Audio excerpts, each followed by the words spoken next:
बच्चों, आज हम पाठ 5 के सेकंड भाग में पढ़ेंगे। स्वतंत्र भारत संग्राम कारण एवं परिणाम के अंतर्गत हम लोग पढ़ा था। हम लोगों ने आर्थिक कारण, राजनीतिक कारण और सामाजिक और धार्मिक कारण पढ़ा था। आज हम लोग पढ़ेंगे सैन्य कारण भी पढ़ा था। आज हम लोग पढ़ेंगे क्रांति की योजना कैसे बनाई गई, इसके बारे में हम लोग डिटेल में पढ़ेंगे सेकंड भाग में। देश में ऐसी अशांत परिस्थितियों में एक सशक्त संघर्ष द्वारा भारत से अंग्रेजों से बाहर निकालने की योजना बनाई गई। स्वतंत्रता संघर्ष की योजना का कार्य नाना साहब, तात्या टोपे, झांसी की रानी लक्ष्मीबाई तथा कुंवर सिंह आदि ने प्रारंभ किया। इस आंदोलन का अखिल भारतीय नेतृत्व करने के लिए बहादुर शाह जफर को चुना गया। दिल्ली, लखनऊ, झांसी, मैसूर व अवध के नवाबों, राजाओं तथा जमींदारों से संपर्क भी किया गया।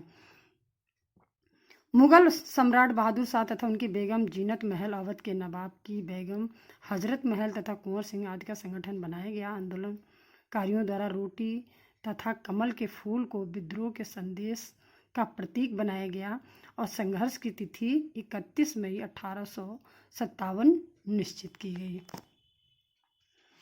बच्चों, अंग्रेजों ने जब परेशान किया, हर तरह से हमारे उद्योगों को नष्ट कर दिया, तो उसके खिलाफ, अंग्रेजों के खिलाफ जगह जगह क्रांति शुरू हो गई। इसी के अंतर्गत सबसे पहले मंगल पांडे ने अपने साथियों के साथ बैरकपुर में क्रांति शुरू की। ये बच्चों मंगल पांडे और जमींदार कुंवर सिंह ने जमींदार कुंवर सिंह ने अंग्रेजों के खिलाफ बिहार से संघर्ष शुरू किया। इसी तरह झांसी से रानी लक्ष्मीबाई ने किया और मेरठ से सिपाहियों ने संघर्ष किया।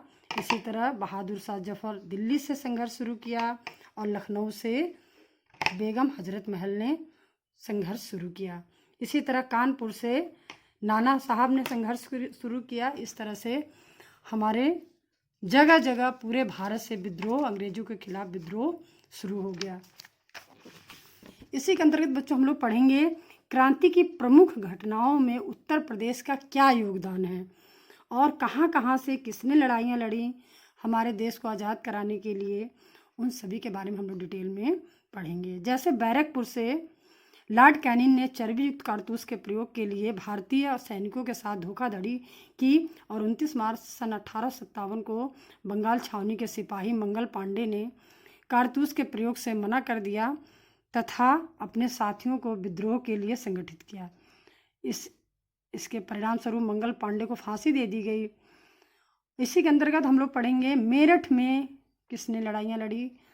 9 मई की घटना के अनुसार 90 में से 85 सिपाहियों ने कारतूस में दांत लगाने से मना कर दिया। इस कारण इन सिपाहियों को 10 वर्ष के लिए जेल की सजा सुनाई गई और 10 मई 1857 को मेरठ में तैनात पूरी भारतीय सेना ने विद्रोह कर दिया तथा जेल पर धावा बोलकर अपने साथियों को छुड़ा लिया और कई अंग्रेज अधिकारियों को भी मार डाला।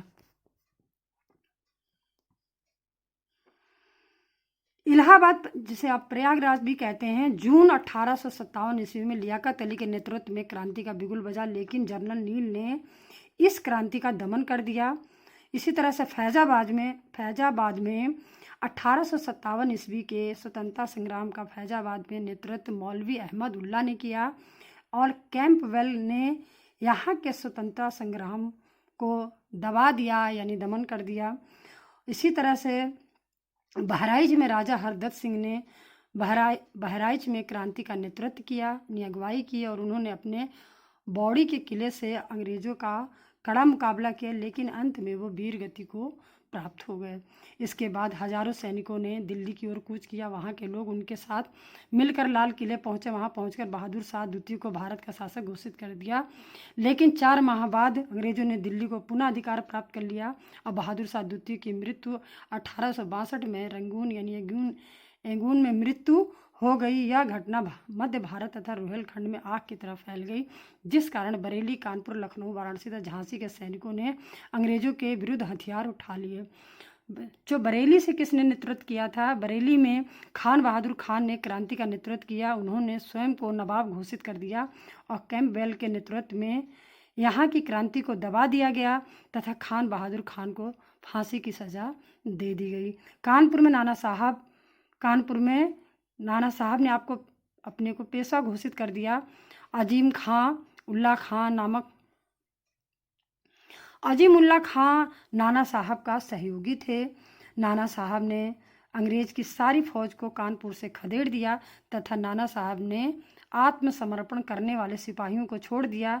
इन अंग्रेज सिपाहियों को नाव द्वारा नाना साहब ने सुरक्षित इलाहाबाद प्रयागराज भेज रहे थे, किंतु जैसे ही ये लोग नाव पर बैठे वैसे ही नाना साहब के आदमियों ने उन पर आक्रमण करके महिला और बच्चों को छोड़कर सभी को मार दिया।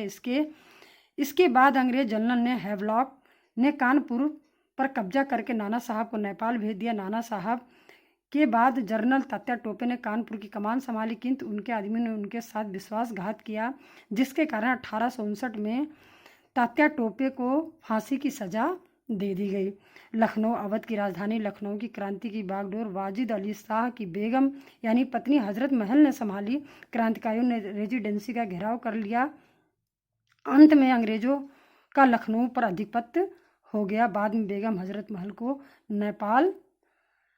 में हजरत महल बेगम नेपाल चली गई।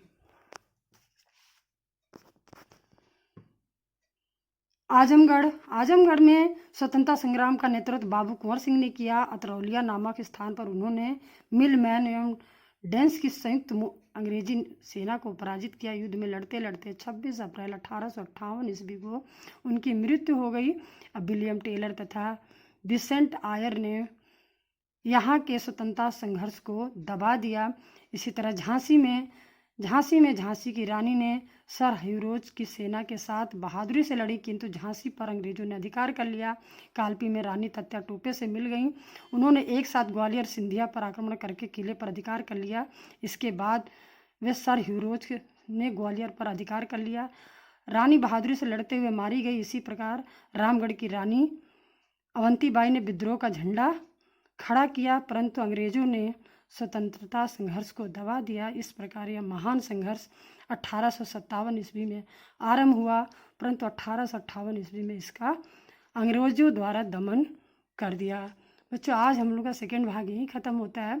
इसके बाद नेक्स्ट भाग हम लोग पढ़ेंगे। इसके अंतर्गत हम लोग पढ़ेंगे क्रांति की असफलता के क्या कारण थे। हम नेक्स्ट वीडियो में पढ़ेंगे। धन्यवाद।